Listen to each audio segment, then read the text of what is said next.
इस्लाम और उम्मत मुस्लिमा से कोई ताल्लुक नहीं। फसाद फैलाने वालों को अंजाम तक पहुंचाया जाए। मुसलमानों के दरमियान फिरका परस्ती जड़ पकड़ चुकी है। उलमा लोगों को शिद्दत पसंदी से दूर करने के लिए इक़दाम करें और अदम तशद्दुद की तालीम दे। जुल्म और ज्यादती करने वाला क़यामत के दिन जवाबदेह होगा।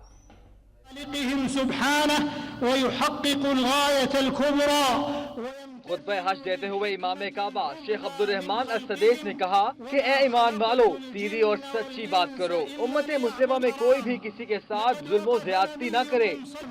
तमाम मामलात अपने हाथ में रखे और दूसरों की तरफ न देखे। अल्लाह ने मुसलमानों के लिए दीन इस्लाम मुंतखब किया, उससे सच्चा कोई भी नहीं है। अल्लाह के अहकामात पर अमल से दुनिया और आखिरत में कामयाबी मिलेगी।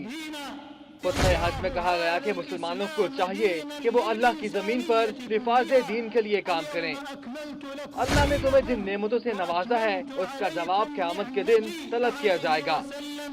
इस्लाम ही फलाह और कामयाबी का रास्ता है। तमाम आलम इस्लाम जिस्म वाहिद की तरह है।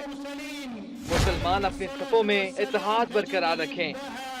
खुतबा हज में कहा गया कि मुसलमान वालिदैन की नाफरमानी न करें और उनके आगे झुक कर रहें। सबसे ज्यादा हकूक करीबी रिश्तेदारों के हैं। खुतबा हज में मजीद कहा गया कि मस्जिद अक्सा हमारा किबला अव्वल है, उसकी आज़ादी के लिए जद्दोजहद करनी चाहिए। मुसलमान पर मुसलमान की इज्जत, माल और खून हराम है। मुसलमान जाती मफादात को मद्देनजर नहीं रखते। बेशक अदल में खैर ही खैर है। अदल और इंसाफ इस्लाम के सर का ताज है। आज उम्मत मुस्लिमा को मुख्तलिफ मसाइल और तकलीफ का सामना है। अल्लाह ताला ने हिदायत के लिए किताब नाज़िल फरमाई। मुसलमान उससे हसना से मसाइल का हल निकाले। खुतबा हज में कहा गया कि दुनिया को इस वक्त दहशत गर्दी के फितने का सामना है। दहशत गर्दी को मजहब से नहीं जोड़ा जा सकता। जिसने एक इंसान को कत्ल किया उसने पूरी इंसानियत को कत्ल किया। दहशत गर्दों ने नौजवानों को बरगला कर फसाद की राह पर चला दिया है। दहशत गर्दी को इस्लाम से मुंसलिक ना किया जाए।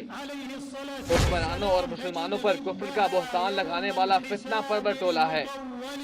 उलमा की जिम्मेदारी है कि वो लोगों को अदम तशद्दुद की तालीम दें और लोगों तक दीन बेहतर तरीके से पहुँचाएं। उलमा अपने अंदर से फिरका वारियत को खत्म करके इत्तेहाद पैदा करें। उलमा को सख्त मिजाजी तर्क करके खुश मिजाजी से लोगों को करीब लाना होगा।